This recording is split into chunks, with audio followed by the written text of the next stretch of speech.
Саламатсыздар, урматтуу дыйкандар. Биз азыр дарбыздын мекени болуп эсептелген Шамалсайда турабыз. Тагыраак айтканда Шамалсайда Шутов Тыныбек деген агабыздын күнөсканасында турабыз. Бүгүн ошол дарбызды эгүүдөн алдын анын көчөтүн кантип даярдаш керектиги жөнүндө айтып көрсөтүп беребиз. Анда эмесе биз менен болуңуздар. Assalamu alaikum. Алейкум ассалам. Биринчиден дыйканчылыктарыңызга береке. Өмүрүңүзгө береке. Алгачкы эле суроо, дарбызды көчөтүн даярдоодо биринчи кезекте эмнелерге маани бериш керек? Ушул боюнча айта кетсеңиз. Биринчи кезекте урукка маани бериш керек. Бул урук Crimson Sweet деген. Итальянский урук экен, Crimson Sweet. Териси калың болот. Даамы ширелүү, жакшы. Анан кийин экинчиден чириндине жакшы даярдабаш керек. Ошол урукту эгип аткан учурда биринчи урук керектүү сапаттуу урук тандап алыш талап кылынат. Андан кийин ошол урукту эге турган топуракты же болбосо ошол эмени даярдап алыш керек экен да, керектүү. Сиз бүгүн топуракта эмне, кандай топурак колдондуңуз? Азыр бул жерде уруктар ташталганын көрүп атабыз да. Бул кадимкидей эле койдун көңү чирип калган, бир 5-6 жылдык, 10 жылдык десе боло берет. Бунун немеси жок, зыяны. Күчү кайткан, урук тамыр атышына жакшы да. Жаңы болсо тамыр ата албай өлүп калышы мүмкүн.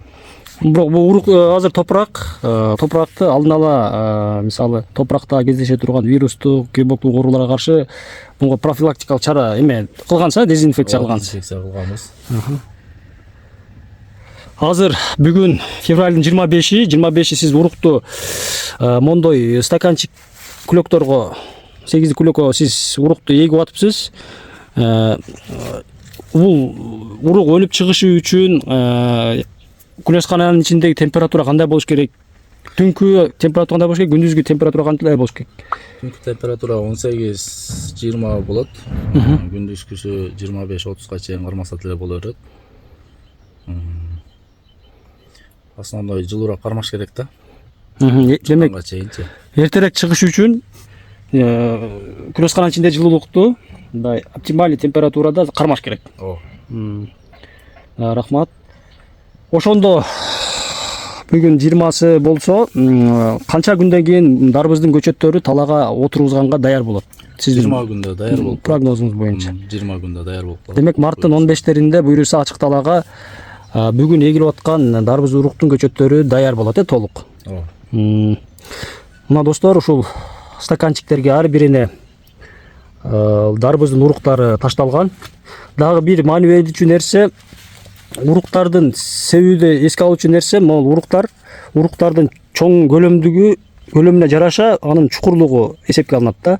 Мисалы, дарбыздын уругу 3 сантиметрден 5 сантиметрлик тереңдикке эгилет.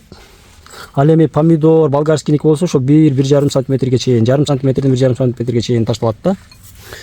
Мына могул урукту где-то биз 1,5 сантиметрге тереңдикте эгип жабып, азыр эми ушул урукту эгип болгон соң үстүнө бир нерсе жабасызбы? Пленкабы же аграспа? Жабылбайт.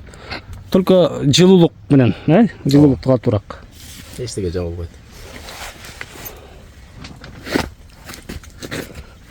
Бул жерде ошондо канча миң стаканчык көчөт даярдоо көздө тутулду, планда болду? 4000 бар да.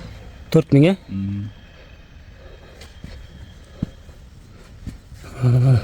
Рахмат, дыйканчылыгыңызга береке. Буюрса. Ишиңизге ийгилик.